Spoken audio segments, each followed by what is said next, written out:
Well, school fights have been getting our attention and likely have yours as well. This after CBS 12 News obtained video of a brawl at a Palm Beach County high school earlier this week. And the fights, well, they're not isolated incidents. We've learned it's a nationwide problem. CBS 12's Andrew Lafome is live outside of Carver Middle School in Delray Beach tonight, where there are even more reports of fighting. Andrew?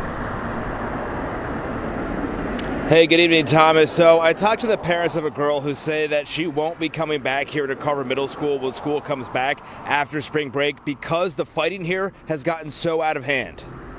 From high schools in Vero Beach to Royal Palm Beach, and now a middle school in Delray, disturbing videos of students fighting. Angela Dean-Wright and Bernard Wright's 6th grade daughter seen here taken to the ground by a boy Monday morning at Carver Middle School. She's traumatized right now. The fight was caused, her parents say, when she asked the boy if he wanted to play and he said no, and then he went on the attack. The fighting, they say, has become all too commonplace. My daughter said that there's fights here every day, sometimes multiple fights per day. We got to find a solution, you know what I'm saying, to this problem because it can't keep getting worse. You know, someone's going to end up dead or in a hospital real bad. I really think this is all an impact of the pandemic. Palm Beach County School Board member Erica Whitfield, who represents Carver Middle School, says it's a nationwide problem that locally has a two-part fix. At a recent school board workshop, meeting with a handful of the district's mental health professionals outlined how more students than ever are taking advantage of counseling. Pre-Parkland, counseling like this wasn't even an option. Parkland-inspired laws led to more mental health resources, and then Palm Beach County voters approved additional money to pay for more mental health on campus. Jupiter High School's principal explained to the board there isn't enough help to meet the demand. Most of the high schools have over 3,000 students, and the more people you have to work with them to provide that counseling, like I said, Mr. Madison has a waiting list. What can be done to try to meet the need that has been expressed by different schools' leadership? Well, we're going to be asking for the referendum dollars again. And secondly, she says parents need to play more of a role. Discipline numbers are way up in the district. Felony-related suspensions jumped 600% compared to before the pandemic. When there are fights on campuses, there are consequences for their actions. Now, the girls' parents push back on the idea that the pandemic is solely to blame for all these fights that we've been seeing on campus. They pointed out that while you're seeing them here on campus, you're not seeing them at parks or malls or somewhere else. The parents did say that they're not trying to bash the school board and the school district, that they want to work with them and the government to help come up with a solution. Now, one more thing that I wanted to point out, we found a private Instagram page that was dedicated to things here at Carver. There we saw the screenshots of the video of that fight and several other fights. We also learned that Instagram pages that are dedicated to schools like this, that are private, are common. Tonight, growing calls for a Boynton Beach police officer to be fired after a 13-year-old boy died following a police pursuit. The incident happened late last year, but today the boy's family, their attorneys, and members of the community protested outside of police headquarters, demanding the officer be terminated. CBS 12's Jay O'Brien was at the protest today, and he has the very latest. Jay? Yeah, Liz, good evening. One of the attorneys representing this family is Benjamin Crump. He also represents George Floyd's family. That shows you the amount of attention this case is getting. There are 3 separate investigations into this incident, one from the Florida Highway Patrol, one from the county medical examiner, and then another right here, an internal affairs investigation at the Boynton Beach Police Department. Those investigations have been months in the making. They have been months ongoing, and none of them have ended yet. And despite all of that, family members, attorneys and protesters today gathered, and they said they are done waiting. They want that officer to be fired now. No justice, no peace. Tonight, the calls getting louder. Stand up for Stanley. Family members of Stanley Davis III gathering outside of the Boynton Beach Police Department, demanding the firing of a police officer who they say improperly chased the 13-year-old who was riding his dirt bike.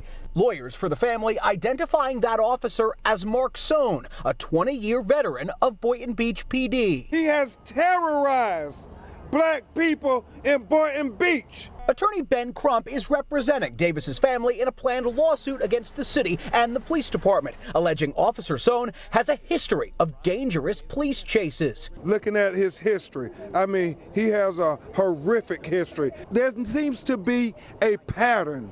It seems to be African Americans. CBS 12 News has learned Officer Sohn has been reprimanded before for breaking police department policy when chasing suspects. At least 2 of his pursuits resulted in deaths. 1 was enough, but 3 broke the buck. The Boynton Beach Police, meanwhile, launching this website with what the department has confirmed so far about the night Davis died, saying there's no apparent evidence the officer's car hit Davis's dirt bike after following the teenager from this gas station.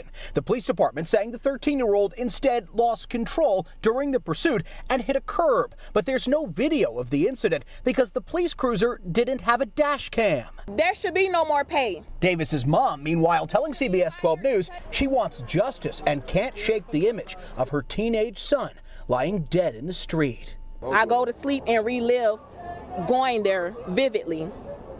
It's like a nightmare that I'm not waking up from. Family members say there is a direct connection between the officer's decision to pursue Stanley Davis and the teenager's death. Meanwhile, the Boynton Beach Police Department says the reason Davis was attempting to be pulled over was because he was driving recklessly. We asked family members about that tonight, and a spokesperson for the family said that driving recklessly still should not have, quote, a death sentence. A gruesome discovery, a mystery. Tonight, authorities in Martin County are trying to figure out, did a killer dump the body of a 43-year-old man in the Hungryland Wildlife Preserve? Tonight, Treasure Coast reporter Denise Sawyer is back at the scene where the search continues for more human remains. Let's talk about the scope of this investigation and the area of which authorities are now searching. Now, this preserve behind me spans more than 16,000 acres. And remember, Sheriff William Snyder says that his agency found so far 2 body parts 1.5 miles from each other. And he says there's no telling where other body parts may be. Today, the search intensifies. Deputies flying high above the Hungryland Preserve. The Martin County Sheriff's Office helicopter circles the area before heading north, covering a wide stretch of woods. The chopper is looking for any additional human remains that might belong to the St. Lucie County resident, 43-year-old Dustin Davis Mills. This afternoon, CBS 12 News was there when the medical examiner from District 19 arrived. Authorities say the medical examiner was able to positively identify the victim, whose hand was found near a large alligator, 1.5 miles from a second body part that was found near a different canal. Today, the sheriff's office says a torso found in this shallow grave may also belong to Mills because of tattoos, but they are waiting on confirmation from the medical examiner. It's a complex task. It's a challenging task. You know, we have fire rescue in the water doing their best to help us. We have our own Marine Patrol unit with a shallow draft boat up and down the waterways. We have cadaver dogs here from Palm Beach County, so there are a lot of assets. Detectives, the Martin County Fire Rescue Dive Team, and FWC officers spent the day searching hundreds of acres of preserved land, searching for any additional body parts. Authorities say they suspect Mills was murdered, then cut into pieces with some sort of sharp instrument, but many details are still unclear. Our goal today is not to miss any evidence, and we're going to do our very best. We'll stay out here all day. We'll stay out here as long as is necessary. And the sheriff's office is also working to figure out the motive in what they're calling a homicide investigation.